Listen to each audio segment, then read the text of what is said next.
Hey guys, welcome to another scary video. This does not make sense if you are watching this in the daylight or with a lot of light. Make sure you're somewhere dark and the room that scares you the most, go into that room right now. I thought that I would read some scary stories and hopefully we get scared because currently I'm on the clock. I wanted to kill some time before anything, ignore my makeup bag. I'm still in the Halloween era because I still have my Halloween blanket. I'm gonna go ahead and start with going on to the page that started it all. Let's see. So we have a few stories that I would like to discuss. We actually have a couple, but I'm gonna start from I have a friend, I'll call her Amy, who has been having bad luck for a while. Amy's mom knows a bruja from another country that said this girl, we'll call her Brenda, which was Amy's really good friend, has been doing brujeria on my friend because she is jealous of Amy's marriage and family life. What's crazy is that the bruja is from another country. She was able to explain Brenda by her looks. Amy has lost her job, has not had luck finding a new job, and has had physical things happen to her body. She's also having problems in her marriage. 2 days ago, her and I and our kids were hanging out. We went to eat and she got a bad stomach pain literally out of nowhere. It got so bad that we had to leave. I drove her home and she got off the car crying and was throwing up. She thought it was the kidney stones, but she went to the ER and everything came back normal. The pain didn't stop at all until the following day. Today I saw her and she said she feels like she has a big bruise in her lower abdomen, but she is doing better. Does anyone know what kind of brujeria causes intense stomach pain? I'm also seeking advice. I am a Christian and I have been praying for her. I tell her to pray too, but I'm not sure she believes in the power of prayer and Jesus, and I don't judge. I would like some advice for my friend. And there are some people commenting and saying things. Somebody said the one that I feel sorry for is the friend that's causing all of this, because remember, when someone does something evil to someone, karma exists. And a lot of these stories have to do with brujeria, which is witchcraft. Bruja is a witch, and be careful. Brujeria. This story goes back to my grandma. She would practice brujeria all the time in a back house here in Laredo. Oh my god, that's creepy, bitch, because I am in Laredo. I was never allowed back there, but many of her customers would come in and out of the main house. I lived with my grandma when I was 7 years old because my parents divorced. My mom, brother, and myself moved in with my mom's mom, my grandma. I never liked her, to be honest. She always had us do weird stuff so often. She would make us stand around fire on certain days, make us go through limpias every Friday. She would have certain homemade shampoos we had to use to remove bad energy, and I smelled bad every time. Going to school was embarrassing. One day I came home from school and my grandma was in the house getting some stuff to take to the back. She wanted me to help her take some pots back there and told me to drop it off in the front door and get back to the house. My grandma was in front of me and she was carrying a box full of stuff, and I was behind her with some pots. She goes into the house in a hurry because we both hear someone groaning. She walks in and I stay outside the door. I drop off the pots by the door and I peek inside. She had someone in a bed looking really sick. She was groaning in pain and she was looking at me. I got scared. My grandma came at me and slapped me in the face for looking in. I went crying to my older brother. He didn't like her much, so he got mad and took me by the hand towards the back. He was going to confront her for slapping me in the face and leaving me a huge handprint. He opened the door and we both see my grandma hovering above this lady, chanting. The lady is tied up on all fours, naked, and so many scratches on her body, bleeding. My brother, mad, starts to interrupt and is telling her never lay hands on me, and my grandma grabbed him by the back of the neck and leaned towards her and angrily said, Verás que te va a pasar, which means, watch what's gonna happen. She lets him go and my brother stayed standing there scared. I pulled him out and my grandma stood there looking at us angry and then closed the door. That night when we all went to sleep, we each had a bed in one room, so it was my mom in her bed, my brother in his and me on mine. My brother was feeling nauseous. He kept pacing back and forth, saying he felt weird. My mom thought he was coming up with something, so she told him to stay home the next day. That night, I got woken up by him groaning in pain while he was asleep. He was tossing and turning, really sweaty, and was asleep. My mom tried to wake him, but he couldn't. The next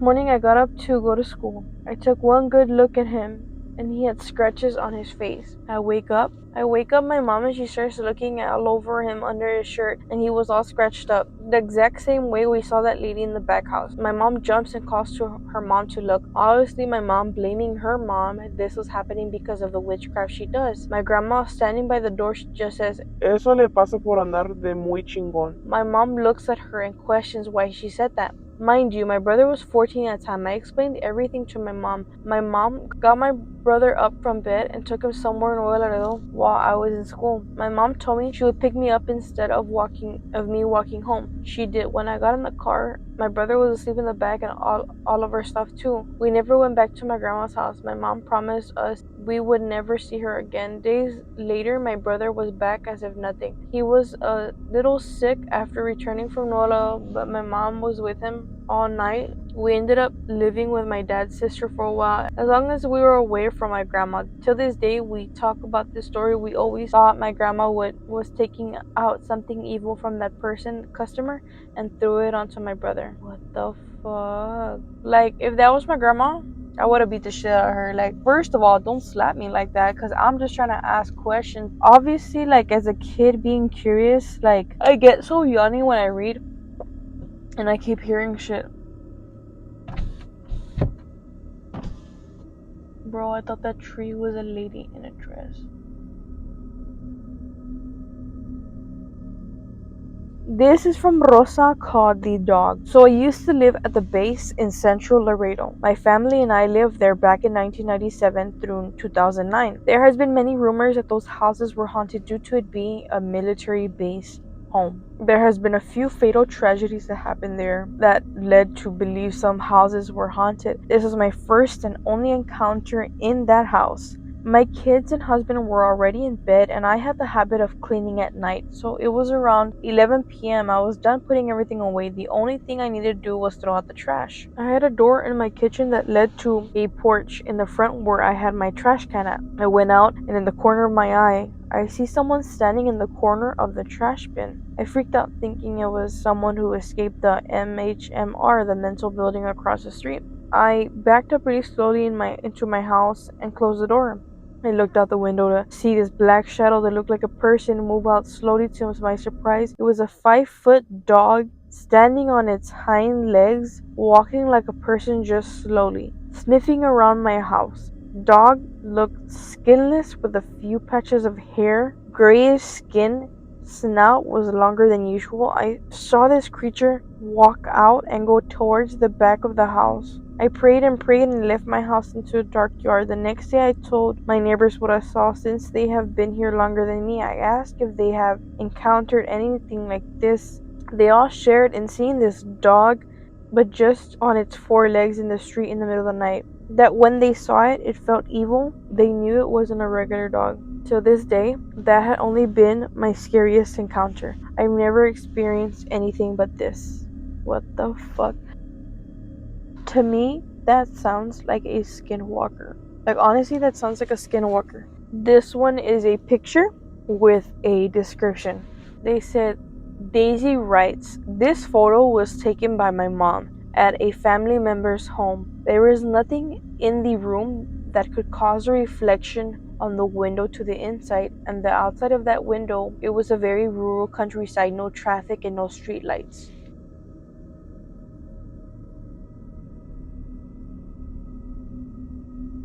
I don't know. Let me know what you guys think. That looks almost like, I don't know, like a very evil man. This story is from Karina.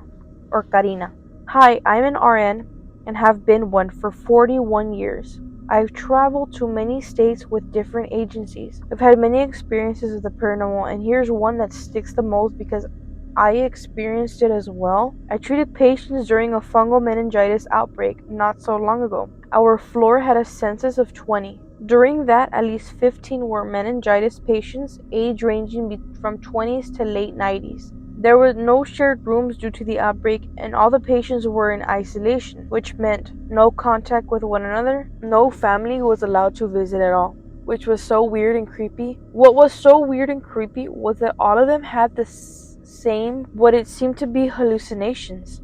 All of them had seen children in the corners of their rooms, and they would hear religious music. I had a few patients repeat the same words to me as they were hearing the music in their heads. About 2 weeks later, I had bacterial meningitis and had similar hallucinations. I was admitted to the same floor, and on my day 3 being there, I would hear kids' voices talking to me, and I saw kids walking around my room staring at me, and they would all huddle in the corner of my room, and I would hear a religious song in my head. I would repeat the words, and I would see these kids back away from even more, and kept looking at me. This lasted for weeks. As a nurse, I know some medications can cause hallucinations, but everyone having the same one, that was strange. As a matter of fact, the medications I was on didn't cause hallucinations. I don't know why it happened. It's freaky to this day. Imagine like having this illness, but this illness was like somehow connected in the way that it would help you see, I don't know, this dimension, like it would open this door. I don't know, this is fucking weird. Like that, I don't know.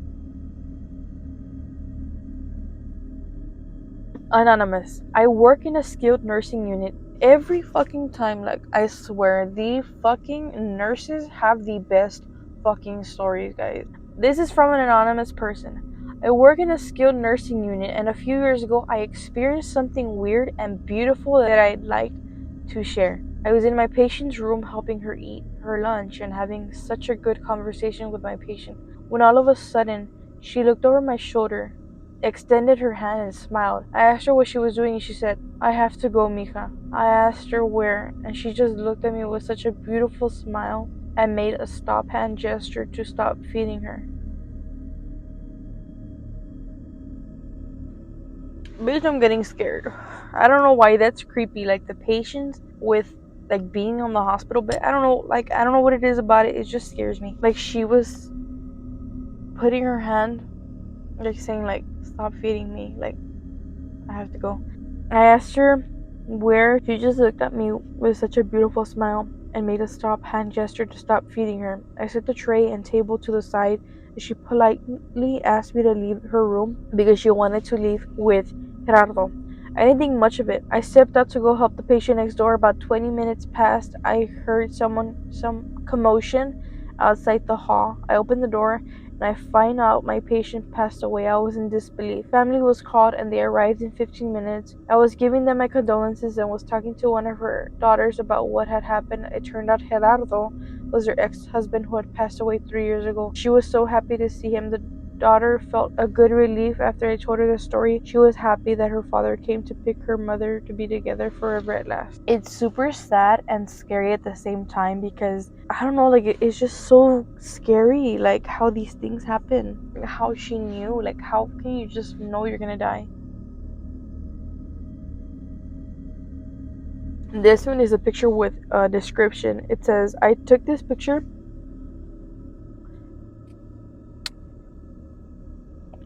I'm so sorry guys, but I've been having like non-stop fucking heartburn and acid reflux. Like the oils of everything that I eat have been just going up, and I don't know."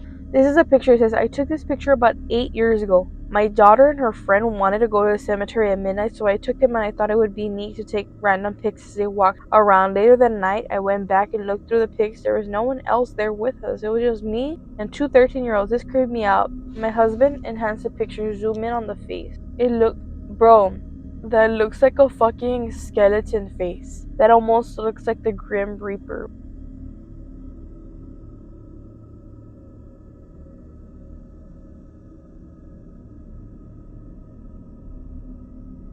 Oh my god, this is gonna be the last one. This is from Liz. "I live in the Santo Niño area, and I've been hearing about a duende in my..." No, baby, like, no. Duendes? No. Ugh. I'm not gonna lie, like, I'm scared, and I have to shit, guys. Like, I have to shit. Okay, she's been hearing about a duende. That's already starting off bad. This is gonna be the last fucking story because I'm like low-key fucking scared I'm gonna shit myself. Okay, about 2 months ago, I wait until my family went to sleep. About 2 months ago, I wait until my family went to sleep to sneak into my kitchen and get some snacks. Me. This one particular night, I got out of my room to see if my parents were in the room and my sister in hers. Their doors were closed and it was quiet. I would say it was about 2 to 3 a.m. I went to my kitchen and I was serving myself some ice cream when I started to hear dogs barking and growling. It sounded so close that I thought someone forgot to close the front gate and they came into our yard.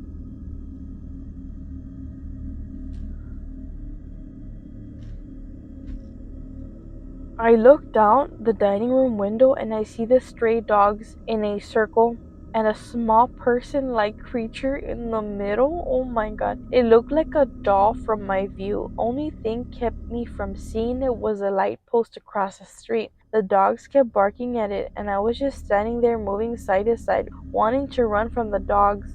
I got scared that I froze. I never have seen anything like that. I guess the people across the house next door to me got bothered by the dogs barking that they clicked on their car alarm. That made the dogs turn that direction and the little person ran into my yard. Oh my god. My front gate was left open by my sister who came home. I got scared. I ran to my parents and woke them up. I told them what I saw and my dad told me not to be looking out through the window around that time. My mom closed all the doors. My mom closed the blinds and curtains and threw holy water on our windows and front door, back door. The next day, my mom told our neighbor that that neighbor told their front neighbor, the ones that pressed their car alarm. Sure enough, they saw it too.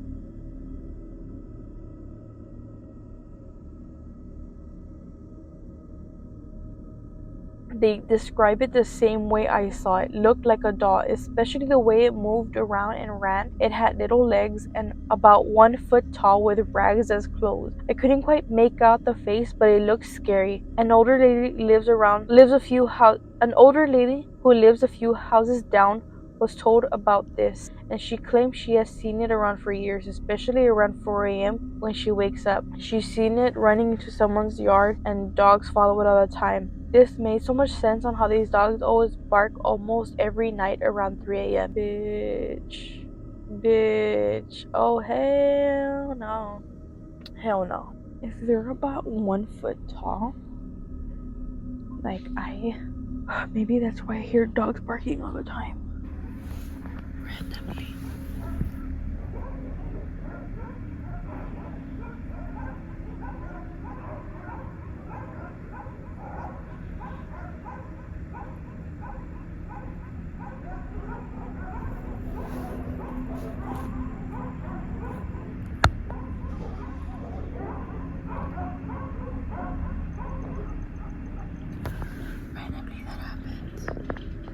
That is it for today's video. I hope you guys did enjoy. A lot more content is coming soon and I hope you guys enjoyed. If you did enjoy, please give this a thumbs up and don't forget to subscribe and share and be excited and be prepared because there's so much content coming, guys. And if anything, go ahead and check out some of my favorite products down below from Amazon. And I do have a Pinterest account. I haven't been posting much, but I'm trying to be more active there, and on my TikTok as well. Thank you so much. You have a great night or a great day. I love you.